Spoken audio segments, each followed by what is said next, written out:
वंदे मातरम मातरम वंदे मातरम मातरम वंदे मातरम वंदे मातरम। डीजे कंचन राज हाजीपुर वैशाली। वंदे मातरम मातरम वंदे मातरम। नहीं झुकेगी शान किसी की, नहीं झुकेगी शान किसी की, औलाद है इंसान की।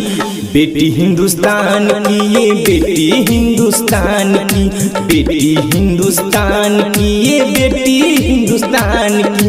नहीं झुकेगी शान किसी की हो, नहीं झुकेगी शान किसी की, औलाद है इंसान की। बेटी हिंदुस्तान की, ये बेटी हिंदुस्तान की, बेटी हिंदुस्तान की, ये बेटी हिंदुस्तान की। वंदे मातरम मातरम वंदे मातरम वंदे मातरम मातरम वंदे मातरम।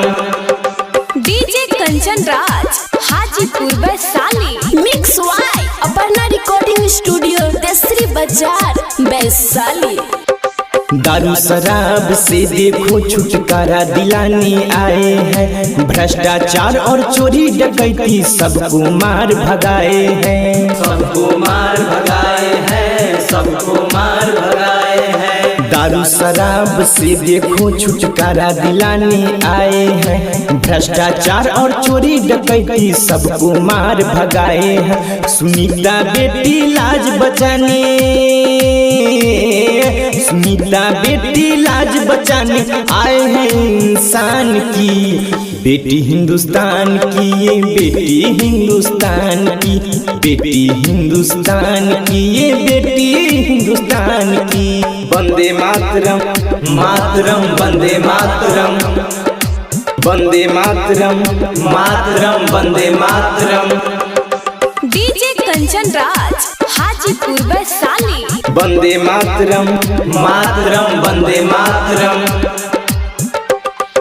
सहदेव युग में थानाध्यक्ष पहली बार ये आए हैं, जो न किया काम कोई ये करके दिखाए हैं, ये करके दिखाए हैं, ये करके दिखाए हैं। सहदेव युग में थानाध्यक्ष पहली बार ये आए हैं, जो न किया काम कोई ये करके दिखाए हैं। सहदेई में पहली बार हो, सहदेई में पहली बार ईसाई बनकर आए हैं। बेटी हिंदुस्तान की, ये बेटी हिंदुस्तान की, बेटी हिंदुस्तान की, ये बेटी हिंदुस्तान की। वंदे मातरम मातरम वंदे मातरम वंदे मातरम मातरम वंदे मातरम।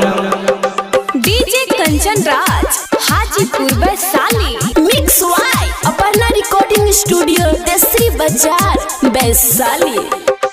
इस मिट्टी पर जन्म लिया है, इस पर ही मर जाना है।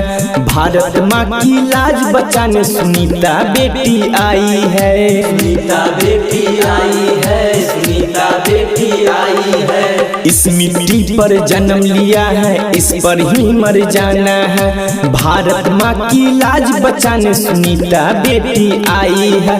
नारी को कमजोर न समझो, नारी को कमजोर न समझो, श्याम सरधा ये कहता है। बेटी हिंदुस्तान की, ये बेटी हिंदुस्तान की, बेटी हिंदुस्तान की, ये बेटी हिंदुस्तान की।